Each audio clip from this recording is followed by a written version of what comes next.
यहाँ कानों में शोर बहुत हो रहा है, इसलिए कथा बहुत एकांतिक होनी चाहिए, एकाग्र मन से होनी चाहिए, शांत चित्त होनी चाहिए। ऐसे स्थान का चयन करें कि महाराज वहां कोलाहल ना हो, विसंगति ना आवे। सुखदेव जी खड़े हो गए, यहां तो नहीं लिखा है लेकिन लिखा है, निवेदन पूर्वक कह रहा हूं, गर्गाचार्य जी ने बड़ा सुंदर विश्लेषण किया। वहां कहा खड़े हो गए, कहा परीक्षित चलो यहां से कुछ दूर सुदूर हम तुम्हें कथा सुनाते हैं। जब सारे ऋषि खड़े हो गए, परीक्षित खड़े हो गए, क्योंकि वहां गंगा जी बहुत तेजी से बोलती हैं, हर हर हर हर करके गंगा जी प्रकट हो गए। गंगा जी प्रकट हो गई, कहा कि हे गुरु नाम गुरु, हे मुनियों के गुरु, मेरे जीवन का तो आपने औचित्य समाप्त कर दिया। यदि आप यहाँ से चले जाएंगे तो मेरा पृथ्वी पर आना ही व्यर्थ हो जाएगा। कहा क्या हुआ देवी, कारण तो बताओ। यहाँ शोर हो रहा था, तुम्हारी आवाज आ रही थी इसलिए जा रहे। तो कहा महाराज उसकी चिंता मत करिए, मेरे आते समय जब मैं आ रही थी, भगीरथ ने नहीं, उनकी 4 पीढ़ियों ने बड़ा तप किया। महाराज सगर ने भी तप किया, असमंजस ने भी तप किया, अंशुमान ने भी तप किया, दिलीप ने भी तप किया, और तब भगीरथ ने तप किया तब में आए। और भगीरथ ने भी ऊर्ध्व दृष्टि नभो बाहु, आकाश में बाहु फैला करके हमें बुलाया, प्रार्थनाएं करी। और मेरी ही नहीं, जब गंगा जी प्रसन्न हुई, आने के लिए तैयार हुई स्वर्ग से, ब्रह्मा जी के कमंडल से आने के लिए जब तैयार हुई, त्रिपदगामिनी कलकल निनादिनी भवन पावनी अमल तरंगा भगवती भागीरथी गंगा। तो कहा भगीरथ हम तुमसे प्रसन्न हैं, अत्यंत प्रसन्न हैं, लेकिन तुम्हारे उद्देश्य की पूर्ति नहीं हो पाएगी, मैं चलूंगी। गंगा जी ने कहा। तो कहा उपाय, मैं जैसे चलूंगी, मेरा चलना तो होगा लेकिन सीधे मैं पाताल में चली जाऊंगी, इतना वेग है मेरे में, कोई संभाल नहीं पाएगा। कोई तो होगा। बाबा भगवान शिव की प्रार्थना करी, भगवान शिव प्रसन्न हुए, उन्होंने आश्रय लेने के लिए व्यवस्था बनाई। ब्रह्मा जी की प्रार्थना करी, वहां से उन्होंने छोड़ा है, फिर भी गंगा जी रुक गई। कहा भगीरथ दूसरी समस्या क्या? दूसरी समस्या ये है कि पहला तो मान लो तुम्हारे पूर्वजों की अस्थियां जो राख बनी हैं वो तो कल्याण को प्राप्त हो जाएंगी, लेकिन आगे कलयुग भी आएगा, उस समय लोग मेरे पास आएंगे। जो जन्म भर पाप करते हैं, माह भर पाप करते हैं, दिन रात गृहस्थ व्यक्ति पाप करता ही है, बोल करके पाप होता है। अग्नि में भोजन बनाएगा पाप होगा, लिपाई करेगा पाप होगा, झाड़ू लगाएगा पाप होगा, चलेगा पाप होगा, पाप तो करेगा ही करेगा। तो मेरे पास जब आएगा ज्ञात अज्ञात कुछ भी लेकर के, क्या कहते हैं हम लोग, हर हर गंगे, नहीं क्या अनुभव है? हर हर गंगे क्या हरने के लिए कहते हैं? पैसा। तब क्या अनुभव है? हाँ, हमारे जीवन जन्म जन्मांतर का पाप हरण कर लीजिए, यही तो कहते हैं गंगा जी से। गंगा जी ने कहा भगीरथ ये लोग जब आएंगे और हर हर गंगे कह करके हरण करने के लिए सारे लोग आएंगे और अपने अपने पापों का प्रायश्चित, अपने पापों को हमारे पास छोड़ करके चले जाएंगे, तो मेरा पाप कहां जाएगा? उसका कोई मार्ग तो बताओ। भगीरथ ने हाथ जोड़ा, मां एक उपाय है, आपके पास सांसारिक व्यक्ति तो पाप छोड़ने जाएगा, लेकिन जब आपकी गोदी में, आपकी अमल तरंग में जब ये संत महात्मा ऋषि वेदज्ञ आपके उस जल में प्रविष्ट होकर के जप करेंगे, तप करेंगे, वेद मंत्र उच्चारित करेंगे, तो आपके अंदर का भी सारा ताप दूर हो जाएगा। आप चिंता मत करिए। गंगा जी ने कहा वो समय आज है कि तत्र कौन, जो ये लोग विराजित हैं, आज ये संत महात्मा हमारे पास आए हैं। ये संतों का स्मरण, संतों का स्नान, संतों का आगमन नहीं, संत लोग जहां पहुंचे जे जंगम तीर्थ राजू, उनके लिए कहा गया ये जंगम तीर्थ, माने चलने फिरने वाले हैं। मोबाइल तीर्थ नहीं, चलने फिरने वाले तीर्थ हैं संत लोग। इसलिए महाराज इनको न ले जाइए। जब कहा तो कहा फिर कथा कैसे होगी? कहा हम शांत हो जा रहे हैं। आज भी जहाँ सुखताल है वहाँ भगवती गंगा 100 मीटर पहले हरहराहट होती है, 100 मीटर 200 मीटर बाद हरहराहट होती है। आज भी वहाँ भगवती भागीरथी शांत बहती है। बोलिए गंगा मैया की जय। सुखदेव महाराज प्रसन्न हो गए और कथा के मार्ग पे चले महाराज, और जो कथा सुनाने लगे तो कथा सुनाया तो महाराज कहा कि सबसे पहले एक बात कही कि तस्मात् भारत सर्वात्मा। एक नियम है, किसी महात्मा संत ज्योतिषी डॉक्टर के पास कोई पहुंचे तो सबसे पहले उसका मनोवैज्ञानिक इलाज करना चाहिए। मनोवैज्ञानिक इलाज क्या है? पहुंचते ही बताया कि कुछ चिंता की बात नहीं है, बिल्कुल निश्चिंत रहो, ठीक हो जाओ। ऐसे ही सुखदेव स्वामी ने कहा, सुनो परीक्षित, अभी तुम्हें चिंता की बात नहीं, तुम्हारे पास तो 7 दिन है। तुम्हारे ही परंपरा के एक राजा हुए, राजा खटवांग नहीं, उनके पास तो 2.5 में मने केवल 1 मुहूर्त समय था नहीं, उनका तो कल्याण हो ही गया, और तुम्हारे पास अभी 7 दिन है।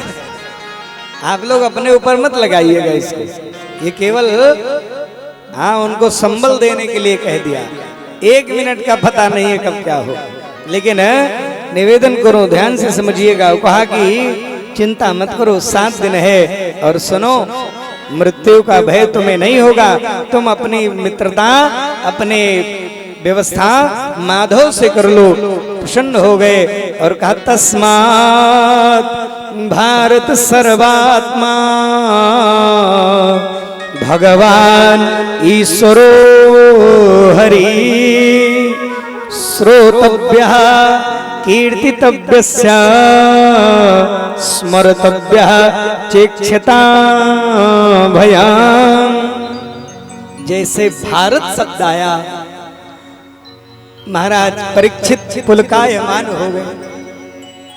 कहा आज हमें बड़ा गौरव हो रहा है, और हे ऋषियों, आज हमारे सामने सुखदेव जी स्वामी बैठे हैं। ये मेरे ऊपर मेरा अपना कोई पुण्य इसमें नहीं है, और आप लोग भी ध्यान से सुनना। सुखदेव जी की बात कह रहे, वो परीक्षित की बात, परीक्षित कह रहे हैं इसमें मेरा कोई पुण्य नहीं है। इसमें हमें लगता है भगवान ने सुखदेव स्वामी के रूप में हमारे यहाँ आना स्वीकार किया, शायद इसलिए कि मेरे बाबा अर्जुन थे, मेरे बाबा की माँ कुंती इनके विष्णु वंश की थी। उस वंश के प्रेम के कारण, भगवान के संबंधों के कारण मेरे ऊपर आज कृपा हो गई है।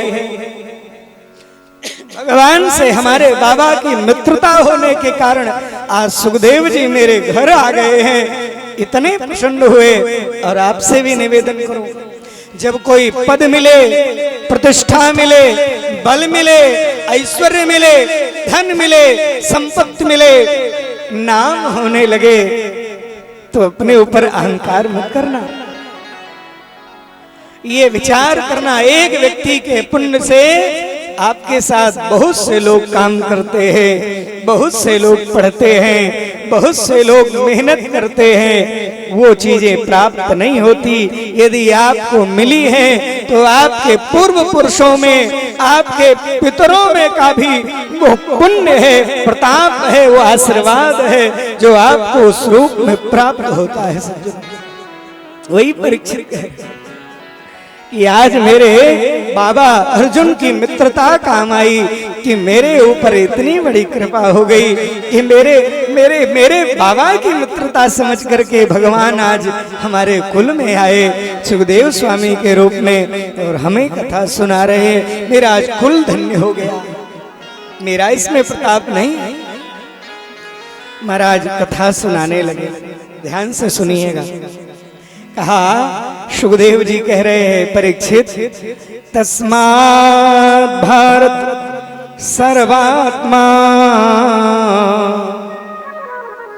कहा सुनो भगवान तो सर्वात्मा है, उनका स्मरण करो। कैसे समझ में आएगी कथा? कहा कि श्रोतव्य, सबसे पहले श्रवण करो, फिर सुनो, जो उसका कीर्तन भी करो, उसको दूसरों को सुनाओ भी। कीर्तितव्यश्च, और फिर कोई ना मिले तो स्मर्तव्य, फिर इसका स्मरण करो। चेक्षता, आपका अपने आप भय दूर हो जाएगा, आप निश्चिंत हो जाओ। परीक्षित ने कहा, गुरुजी एक बात समझ में नहीं आती, ये सारा सृष्टि का क्रम कहां से प्रारंभ हुआ, यही कुछ कृपा करके बताइए ना। सुखदेव जी कहते हैं, सुनो, हिरण्यगर्भ आप सब जानते हो। तो महाराज, जब परमात्मा की इच्छा हुई एको हम बहुत श्यामो, मैं ही एक हूं और बहुत रूपों में कृपा करूं, तो भगवान की ही नाभि कमल से एक कमल उत्पन्न हुआ। नाभि से जो नाल होती है कमल वाली, उसी नाल बढ़ गई ऊपर को और उसी में कमल उत्पन्न हो गया। और कमल की जब पंखुड़ियां खुली तो उसमें ब्रह्मा जी उत्पन्न हुए। ब्रह्मा जी पहले जीव हैं, ब्रह्मा जी पहले जीव हैं, अंश हैं, अंशी के। अंशी तो परमात्मा है, उस अंशी के अंश हैं, नाभि से ही तो निकले छोटे से। तो महाराज ब्रह्मा जी उत्पन्न हुए और ब्रह्मा जी चारों तरफ देख रहे थे, तो चारों तरफ देखने की वजह से उनको चार मुख प्राप्त हो गया। चार मुख हो गए उनको, और चार मुख हुए तो सोच रहे हैं कि मैं आया कहां से, मेरा आधार कहां है। तो उसी कमल की नाल को पकड़े। ये कमल नाल बड़ी विशेष चीज है, आपने कभी विचार किया? ये भगवान की व्यवस्था अपनी इतनी विशेष है। लोग कहते हैं ना कि आंत में भोजन जाता है, मुंह से जाता है। कौन ऐसी व्यवस्था है भगवान के पास कि न कोई नली है, न कोई व्यवस्था है जाने की, वहीं भोजन पहुंचा देते हैं। और बच्चा जैसे ही जन्म लेता है मलमूत्र का त्याग करता है, कहां से रस गया उसके पेट में। ये परमात्मा की अपनी व्यवस्था है। तो कहा, नाल जब बढ़ी और नाल को पकड़ करके ब्रह्मा जी उसी नाल में उतरे महाराज। और नाल में जब उतरे, नाल में ही कई हजार वर्ष तक ढूंढते रह गए, नहीं मिला आधार। तो फिर निकले तो आकाशवाणी हुई, तत्पर्शयोसो दशमेकविंशम। स्पर्श संज्ञा का 16वां और 21वां अक्षर हुआ। अपने यहाँ जो काखा गाघा पढ़ा जाता है, इसके भी संज्ञाएं हैं। आ से जो आ ई उ ऊ पढ़ते हैं, इसको अच संज्ञा कहते हैं। क्या कहते हैं? अच संज्ञा। और कादयो मावसाना नाम स्पर्श, का से मां तक जो 25 अक्षर हैं, इनको स्पर्श संज्ञा कहते हैं, स्पर्श वर्ण है। और ये जो शाखा साहा है और ये सब है, ये हल संज्ञक है। और सब ऐसे ही यण है, फिर यारा अलावा में। तो कहने का आशय है इनकी भी संज्ञा है। क्या कह रहे हैं? स्पर्श संज्ञा का 16वां और 21वां। 16वां है ता और 21वां है पा। तप करो, तप करो। और तप दोनों काम में आता है, क्रिया संज्ञक भी है और तपस्या भी है। तपस्या करने के लिए और तप करने के लिए, माने तप को तपो, माने तप को करना भी है और तपस्या भी एक व्यवस्था भी है। तपस्या एक क्रिया भी है और अपने कर्म में भी है। तो दोनों चीजें, क्रिया और साधना, दोनों विषयों में ये काम आएगी। तो कहने का मतलब है तपस्या के लिए जब आदेश हुआ तो दिव्य 10,000 वर्षों तक मैया उन्होंने तपस्या की। और 10,000 वर्षों में भगवान ने दर्शन दिया, हाथ पकड़ा, नाम दे दिया विधाता। क्या करना है? सृष्टि करो। सृष्टि करने का आदेश हुआ तो सृष्टि कहां से होगी भाई? सृष्टि कर रहे हैं तो कितनी बनेगी? थोड़ी बहुत। तो विचार किया कि हमारे भी पुत्र हो जाते, कोई आगे और हो जाता तो ये व्यवस्था आगे और बढ़ती। तो विचार करके सबसे पहले क्या किया? सबसे पहले जो जन्म हुआ वो महाराज सनक, सनंदन, सनातन और सनत कुमारों का जन्म हुआ। जो सनत कुमार सबसे पहले हैं सृष्टि में, तो इनका प्राकट्य हुआ तो कहा बेटा सृष्टि करो। तो कहा पिताजी हम सृष्टि नहीं करेंगे। बड़ा गुस्सा आया, कहा क्यों नहीं करोगे? कहा हमें भजन करना है। कहा बड़े हो जाओगे तो करना ही पड़ेगा, शादी विवाह करोगे। कहा हम बड़े नहीं होंगे, फिर हैं 5 ही वर्ष के रहेंगे, ऐसा संकल्प ले लिया।